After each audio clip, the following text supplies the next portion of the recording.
Salut, je suis Christian. Suivez-moi dans le monde de Portable Winch.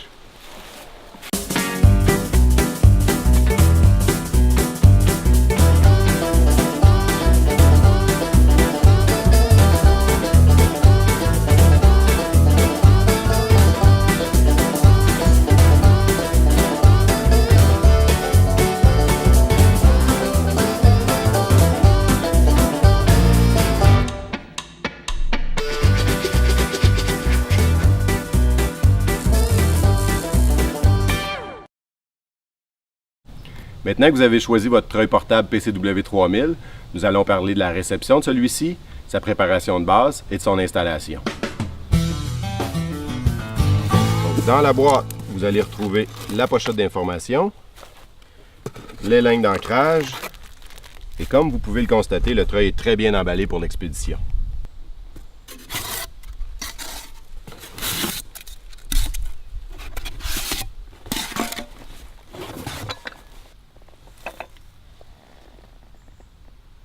Donc une fois que notre treuil est sorti de la boîte, ce qu'il nous reste à faire, c'est de mettre de l'huile et de l'essence. Il y a déjà de l'huile dans le boîtier. C'est scellé en usine, donc on n'a pas besoin de se préoccuper de cet aspect-là. Au niveau de l'huile, on met 100 ml d'huile dans la base ici, en retirant bien entendu le petit bouchon. Au niveau de l'essence, comme c'est un moteur 4 temps, on ne mélange pas l'huile et l'essence. On met de l'essence ordinaire dans le réservoir et c'est tout.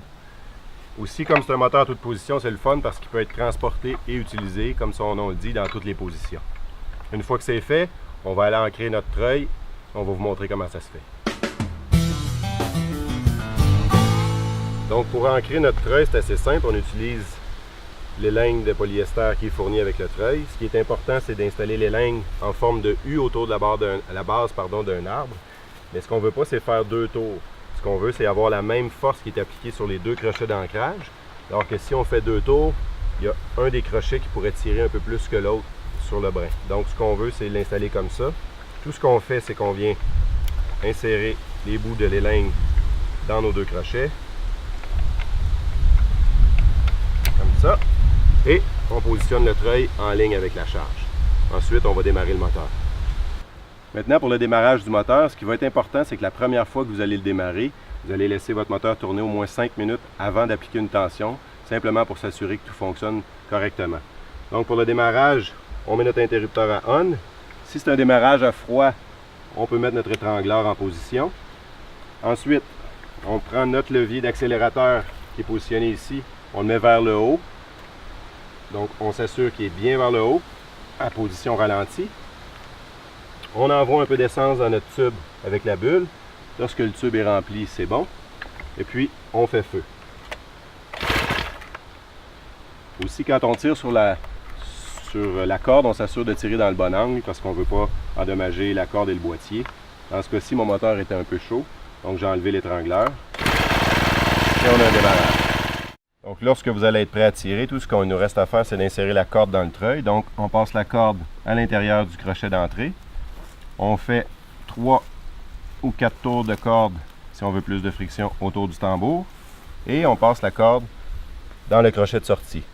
Aussitôt qu'on va démarrer notre treuil, le tambour se met à tourner. Donc, si j'appuie ou je tire sur la corde ici, je mets de la tension sur le tambour, ça se met à treuiller.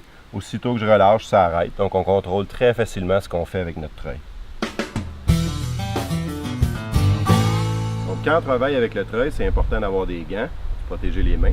Une autre chose aussi, c'est qu'on se recule d'environ 1 mètre pour travailler. Comme ça, s'il se passe quoi que ce soit, on n'est pas dans la ligne de tir. Une chose aussi, c'est que quand on treuille, on ramasse, il y a une grande accumulation de cordes à nos pieds. Simplement prendre précaution de ne pas s'entourer la corde autour des jambes. Aussi, quand on tire sur la corde, on la tire d'une façon normale. On ne vient pas entourer la corde autour de ses mains. Encore une fois, c'est une question de sécurité. Donc, en tirant sur la corde, quand le tambour va retourner, mon treuil lève. Quand je veux arrêter de treuiller, tranquillement, je laisse le mou dans la corde et mon treuil redescend au sol. C'est très simple, on contrôle tout très aisément.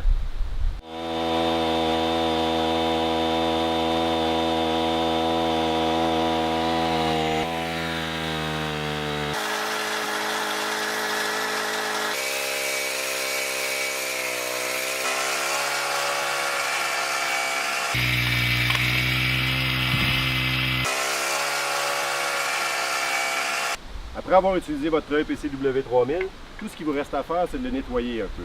Si vous avez des questions, n'hésitez surtout pas à nous contacter, il nous fera plaisir d'y répondre. Et souvenez-vous, le treuil PCW 3000 sera votre meilleur ami pour de nombreuses années. Oh! J'ai oublié de vous dire, il y a d'autres vidéos à voir.